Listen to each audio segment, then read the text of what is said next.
So, what if you had a user manual for one of the most unpredictable leaders on the planet?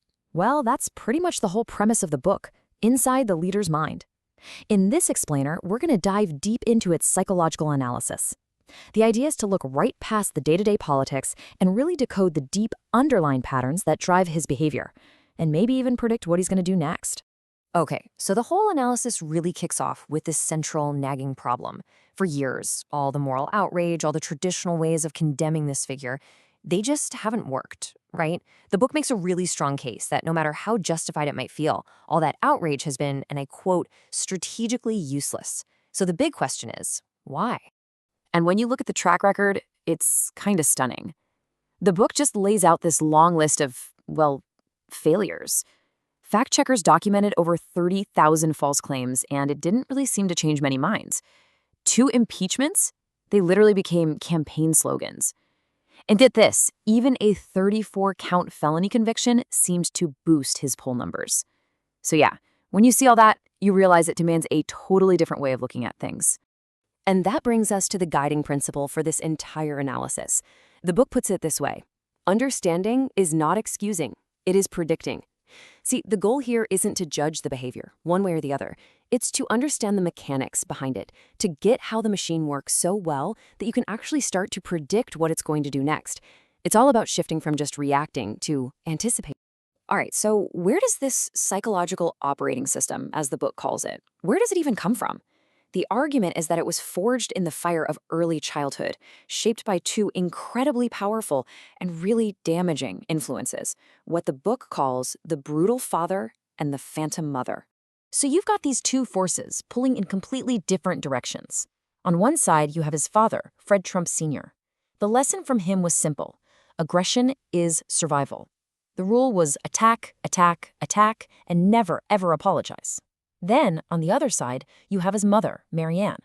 A prolonged, serious illness created this huge emotional void, right where a child's sense of security should be. And the book's core argument is that these 2 things, this intense aggression and this profound absence, are what forged the man he would eventually become.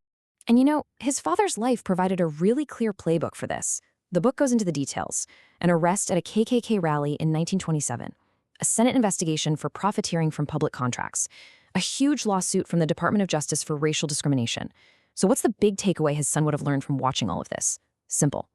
When you get caught, you don't back down, you don't apologize, you attack, you deny, and you counter.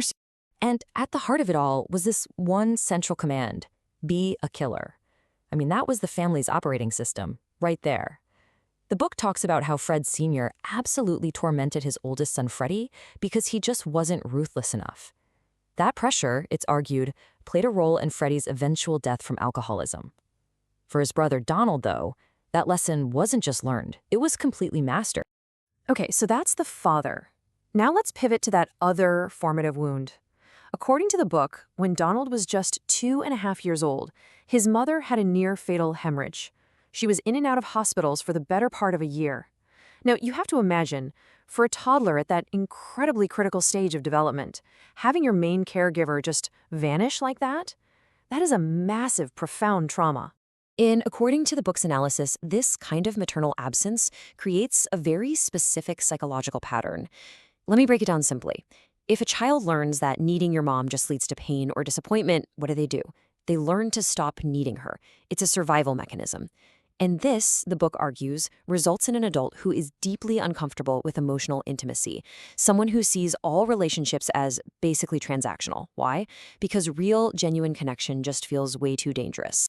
Okay, so you take these 2 huge formative wounds, the brutal father on one side, the absent mother on the other.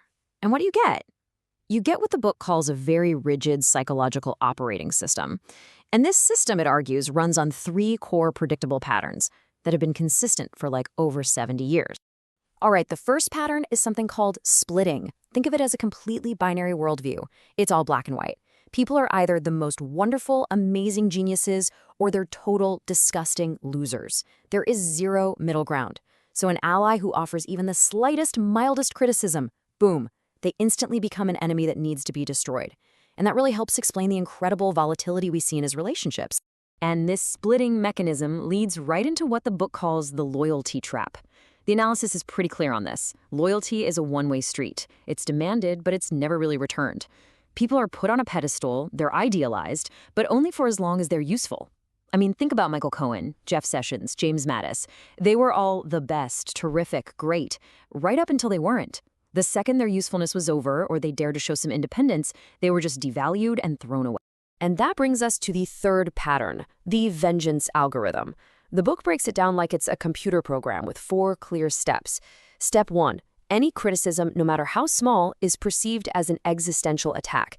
Step 2, the response has to be completely overwhelming, disproportionate. Step 3, and this is so important, the grievance is stored away indefinitely. And step 4, you wait for the perfect moment to execute that retribution, whether it's days, months, or even decades later. Okay, so we've got the operating system, right? The splitting, the loyalty trap, the vengeance algorithm, but what's the point of knowing all this? Well, the book's big argument is that because these patterns are so rigid, so consistent, you can actually use them to predict future behavior with a surprisingly high degree of confidence. And that's especially true when you start thinking about a potential second term. And here's the really crucial point the book makes. At nearly 80 years old, he's famous for saying he hasn't changed since he was in the first grade. And the analysis basically says, yeah, that's probably true. These kinds of deeply ingrained personality patterns, they just don't change. Which means the best predictor for what he'll do in the future is to look at what he's done for the last 70 years. So, based on that, the book lays out some key predictions. And it presents them not as just wild speculation, but as the logical output of the psychological code we've been talking about. You just run the program. The vengeance algorithm, that predicts a presidency used for personal retribution. The loyalty trap, that predicts a government staffed entirely by people chosen for personal loyalty, not expertise. And that core wound, that bottomless need for admiration, well, that means he's likely to embrace autocrats who flatter him while punishing democratic allies who don't. It also means viewing something like constitutional term limits as a personal narcissistic insult that has to be overcome. So, stepping back from predictions, what's the lasting impact of all this? The book wraps up by looking at the effect these psychological patterns have had, not just on the world of politics, but on the very fabric of society itself. Now, this is a really interesting point. The author argues that he didn't create the divisions in America. They were already there. Instead, what he did, his key contribution, was to give people permission. Permission to finally voice grievances they'd been suppressing. Permission to start treating political opponents not just as rivals, but as evil enemies. And maybe most importantly, permission to detach from a shared reality. And to really illustrate that idea of detaching from reality, the analysis points to data like this from the Washington Post's fact-checking project. We're talking more than 30,000 false or misleading claims in just 4 years. The book argues this isn't just lying, it's something bigger. It's a systematic effort to build a completely alternate reality. And this is what leads to what the book calls the single most profound, most lasting damage, the erosion of our shared epistemic foundation. That sounds academic, but think of it like the foundation of a house. In a healthy democracy, we can all argue like crazy about how to paint the walls or what furniture to buy. That's our politics, our values.